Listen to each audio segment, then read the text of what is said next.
Hi, everyone. I'm going to talk about Grafter, a Clang tool for fusing tree traversals.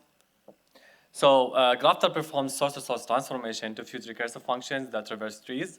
So for example, if we have an inner tree and we have multiple traversals that traverse the tree to compute different things, Grafter will combine those functions into one function that traverses the tree one time instead of x times, and reduce the traversing overhead and enhance the locality and achieve better performance. This is the work that we published in PLDI, and if you want to know more about it, you can follow the links. Today's talk is about how we utilized Clang to implement Grafter. So basically, we're going to talk about three things: how we use Clang to implement embedded DSL in C++, and then how we use Clang to collect the information that we need for our static analysis, and finally generate new source code. So why are we doing a source-to-source transformation in the first place? It's easier to understand programs that operate on trees and graph on the source level, and to analyze dependencies between statements of those programs. And it's easier also to define the transformation as a source level rewrite, because it's like a high-level transformation. So the first thing is we implement an embedded DSL and C++ using Clang, and we do this by annotating the components that belongs to Grafter's language, and in our case, it's tree structures and tree traversals, and then we have a set of rules that we verify those components against. For example, we don't allow aliasing in the body of the traversing function, so we can use the Clang AST to check that every assignment on those functions doesn't do aliasing. And so on for all. We have a large set of rules, and by verifying all those rules, we guarantee that those input programs are written in Grafter's language.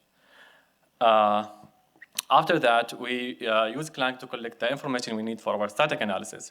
So some examples is Grafter represents functions as a sequence of Clang statements and Clang call expressions, and those are Clang AST nodes.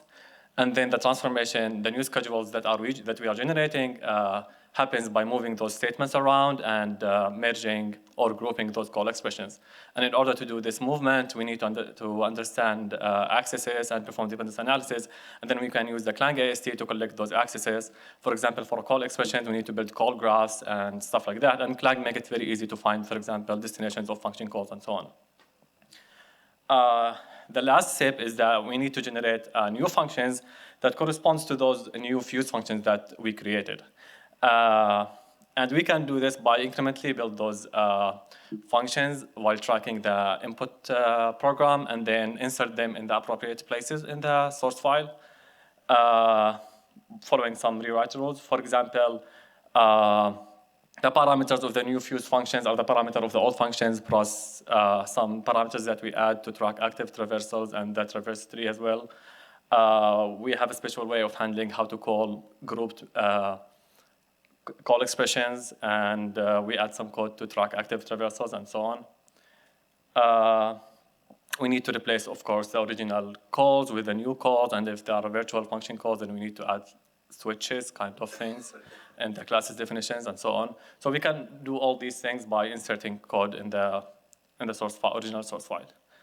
And this thing does scale. We were able to run this on large benchmarks with more than 50 functions to fuse, and we generate 1,000 lines of code automatically and achieve a great speed up. So to conclude, Clang can be very useful in doing performance-oriented, domain-specific source-to-source transformation by defining your own embedded DSL, and then collect the information that you need for your static analysis, and finally update the source file based on the new things that you want to add.